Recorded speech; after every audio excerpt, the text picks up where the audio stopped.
Donc voilà, troisième cours, on va rentrer un peu plus dans le dur et comprendre et régler surtout les ISO, donc la sensibilité. Donc la sensibilité ISO est un des 3 paramètres du triangle d'exposition, vitesse, obturation et ouverture photo.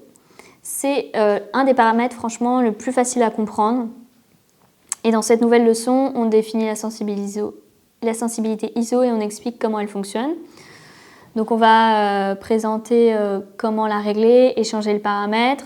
Ensuite, on va parler de l'influence de la sensibilité ISO sur les photos et comment déterminer le paramètre idéal.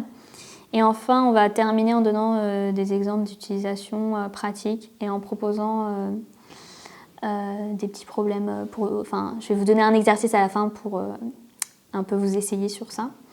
Donc, lorsqu'on appuie sur le déclencheur de notre appareil photo, on cherche à entrer la bonne dose de lumière sur notre capteur. Pour avoir une bonne exposition, il ne faut donc pas laisser trop ou pas assez de lumière, au risque d'obtenir, comme on l'a déjà vu, une image surexposée ou au contraire sous-exposée. Donc les ISO en photographie, c'est quoi? C'est tout simplement la sensibilité du film ou du capteur à la lumière. Si on devait décomposer le mot ISO, qu'est-ce que ça veut dire? C'est International Organization for Standardization.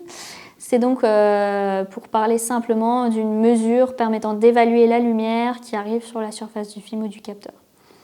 Donc plus la valeur de la sensibilité ISO est élevée, plus le capteur est sensible à la lumière et donc plus la quantité de lumière nécessaire à une exposition correcte est faible.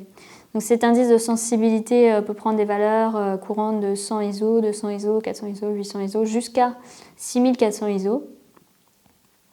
Et selon les conditions de lumière, par exemple par un temps ensoleillé, on utilisera une sensibilité assez basse, donc entre 100 et 200 ISO. Et alors que par exemple une photo de spectacle, on favorisera alors une sensibilité plus élevée pour éviter évidemment d'avoir recours à un flash, donc 1600, 3200. Néanmoins, il faut savoir que cette augmentation des ISO n'est pas sans effet sur la photo, elle produit une espèce de bruit sur les capteurs numériques ou ce qu'on appelle du grain sur le film argentique. Donc avec les progrès électroniques, on voit aujourd'hui des appareils capables de monter à plus de 6400 ISO en conservant une qualité d'image relativement correcte. C'est le cas notamment pour les réflexes de professionnels dont le capteur génère plus ou moins de bruit qu'un capteur d'appareil photo compact et plus petit. Mais heureusement, les logiciels de traitement d'image ont fait beaucoup de progrès là-dessus et permettent de réduire ce produit par une forte sensibilité. Donc comment régler les ISO? C'est très simple. En fait, sur votre appareil, vous avez un bouton ISO qui vous donne en général entre le choix, encore une fois, automatique et un choix un peu plus manuel avec une valeur qui peut aller de 50 à 6400 ISO. Donc le choix automatique utilisera la sensibilité ISO la plus basse pour obtenir une exposition normale avec les autres réglages que vous avez fixés, encore une fois, ouverture, vitesse ou les deux. Les réglages ISO sont en général disponibles dans les modes créatifs, c'est-à-dire le mode S, le mode M, le mode P. Donc quelles sont les contreparties de la sensibilité ISO? On a vu un peu au début l'apparition du bruit, qui est le bruit, ce qu'on appelle le bruit numérique. Alors du coup, qu'est-ce que c'est que ce bruit numérique? C'est en fait le capteur d'un appareil photo numérique composé de cellules appelées les photosites qui réagissent à la lumière, et lorsque les photosites du capteur recréent une image, ils provoquent un courant électrique, et plus la sensibilité est élevée, plus le signal sera amplifié, d'où l'apparition du bruit. Et en numérique, le bruit a tendance à apparaître d'abord dans les zones sombres de la photo. Et c'est tout simplement l'amplification du signal numérique généré sur le capteur. Encore une fois, 50 ISO, 100 ISO, 200 ISO, 400 ISO, 800, 1600. Donc en clair, plus la sensibilité ISO est élevée, plus votre appareil sera sensible à la lumière et inversement. Malheureusement, cette augmentation de la sensibilité, du coup, comme on l'a dit, a une conséquence sur la qualité d'image et faire apparaître ce qu'on a dit aussi, le bruit numérique. Mais du coup, plus le bruit est présent et moins les détails sont fins. Et le bruit s'ajoute vraiment de façon aléatoire et il est de plus en plus fréquent au fur et à mesure que la sensibilité augmente. Et par exemple, si vous réalisez à l'inverse une photographie avec une sensibilité assez basse, donc 100, 250, le bruit sera quasi inexistant et par conséquent, la qualité de votre image ne sera que meilleure. Vous devez savoir que la qualité de la lumière joue vraiment un rôle très important sur le rendu final d'une photo, suivant la sensibilité ISO sélectionnée. Une photo prise en intérieur, dans des conditions de lumière artificielle, avec des sensibilités élevées, aura un rendu de moins bonne qualité que si la photo est faite à la lumière du jour, en extérieur, avec une sensibilité ISO égale. Bon, évidemment, il faut savoir qu'un appareil haut de gamme au récent va mieux gérer le bruit numérique.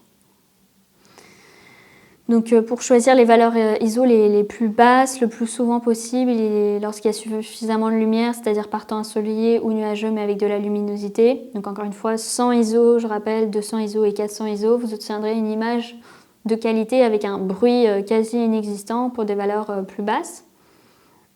Et lorsque la lumière du soleil diminue, vous pourrez utiliser des sensibilités supérieures à 400 ISO pour vous garantir une vitesse d'obturation suffisante et ainsi éviter d'avoir une image floue.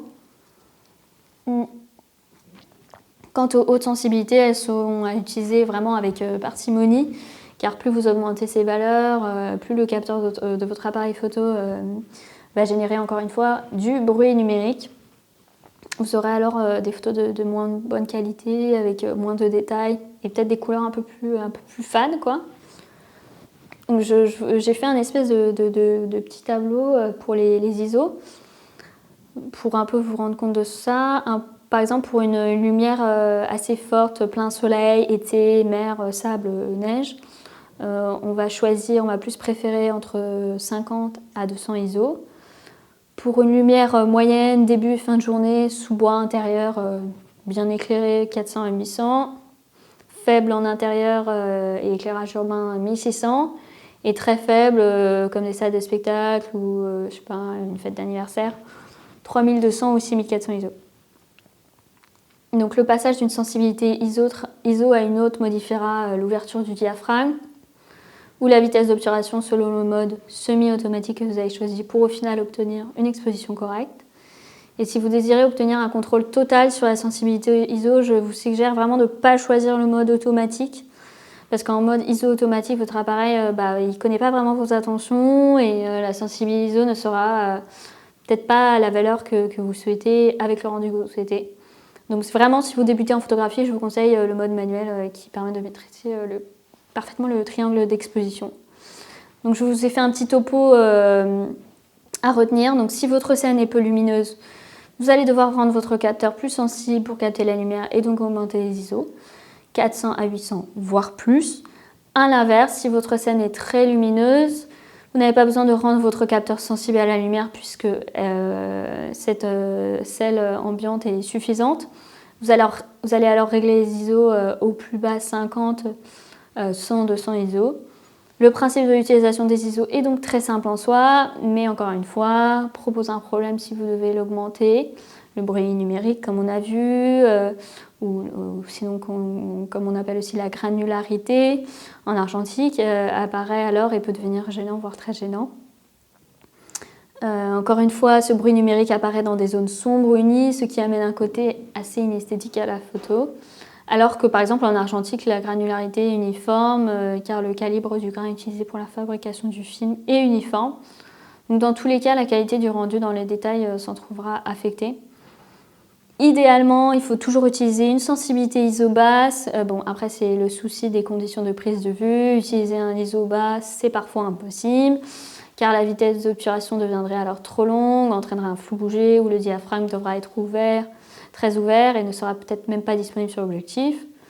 Au niveau de réglage, on peut régler les ISO soi-même et le rendre fixe, soit en utilisant la fonction que l'on appelle ISO automatique. L'appareil va alors adapter la sensibilité en fonction de la lumière et des choix des réglages que vous avez opérés en matière de diaphragme et de vitesse. Attention toutefois, il faut impérativement veiller à ce que ce chiffre ISO ne monte pas trop haut, au risque de voir le bruit monter. Je vous ai donné un petit exercice à faire, libre de vous de le faire ou pas. Vous pouvez vous mettre dans des conditions de lumière un peu compliquées, en intérieur par exemple, et photographier un sujet fixe, genre un objet. Et prenez plusieurs sensibilités, plusieurs photos avec une sensibilité ISO différente à chaque fois et analysez les résultats.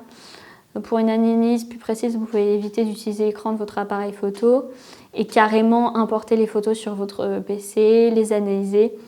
Je vous conseille également de faire des petits zooms sur certains détails de l'image pour bien observer minutieusement le bruit du numérique. Et voilà, normalement, si tout se passe bien, vous devriez avoir une idée un peu plus précise de la limite à ne pas dépasser pour garder une certaine qualité d'image. Et voilà, vous pouvez aussi faire cet exercice dans des conditions de lumière différentes et avec des sujets différents.